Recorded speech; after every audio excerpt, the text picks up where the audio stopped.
چونکہ روزے اللہ رب العالمین ہم سے رکھوا رہے ہیں ہمارے متقیانہ کردار کے لیے نا، تاکہ ہمارے متقیانہ کردار کی تربیت ہو سکے۔ اب آپ کے ذہن میں سوال آئے گا اور آنا بھی چاہیے کہ جناب متقیانہ کردار کیا چیز ہے؟ وقا یقی وقایا عربی میں کہتے ہیں کسی چیز کی حفاظت کرنا، کسی چیز کی نگہبانی کرنا، کسی چیز کی نگہداشت کرنا۔ عربوں کا ایک محاورہ بہت معروف ہے، وقل فرس من الحفا۔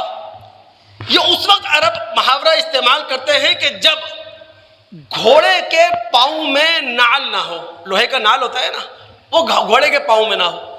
جب گھوڑے کے پاؤں میں نعل نہیں ہوتا تو گھوڑا اپنا پاؤں زمین پر بڑے سنبھال کر رکھتا ہے۔ کیوں؟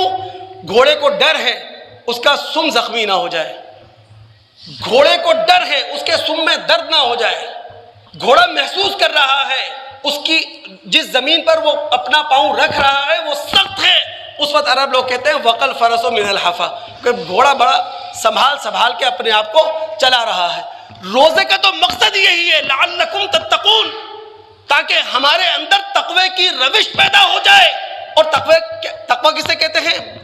انگلش مترجم نے جو الفاظ یا جملہ کہا، کیپ یور ڈیوٹی ٹو اللہ، یعنی اللہ تعالیٰ کی طرف سے جو ذمہ داریاں ہم پر عائد کی گئی ہیں ان ذمہ داریوں کی ادائیگی کا نام ہے تقوی۔ اب چاہے وہ حق اللہ کے حوالے سے ذمہ داریاں ہوں، چاہے وہ حقوق العباد کے حوالے سے ذمہ داریاں ہوں۔ اچھا، اس متقیانہ کردار کی تربیت کے لیے ہم کیا کر سکتے ہیں رمضان میں؟ دماغ حاضر رکھیے، آخری باتیں میں کہنے جا رہا ہوں دوست، اور میں نے کہا مومنانہ جذبے سے سنیے، بس عمل کی نیت سے سنیں، کریں گے انشاءاللہ جو ہو سکا، جو بن سکا۔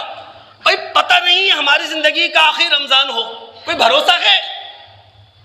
تیار کر لیں اپنے آپ کو، خدائی اسکیم، خدائی پروگرام، خدائی منصوبہ بندی، اس میں داخل ہونے ہم جا رہے ہیں۔ اور خدا کیا چاہتا ہے؟ ہمارے نفس کی تربیت، ہم اپنے آپ کو اس قابل بنا سکے، شیطان کے مقابلے پہ کھڑے ہو سکے، اس کی ابلیس کے مقابلے پر اپنے آپ کو کھڑا کر سکے، اعلیٰ تر انسانی اقدار ہمارے اندر پیدا ہو جائیں، اعلیٰ تر انسانی اخلاق کو ہم اپنے اندر اجاگر کر لیں۔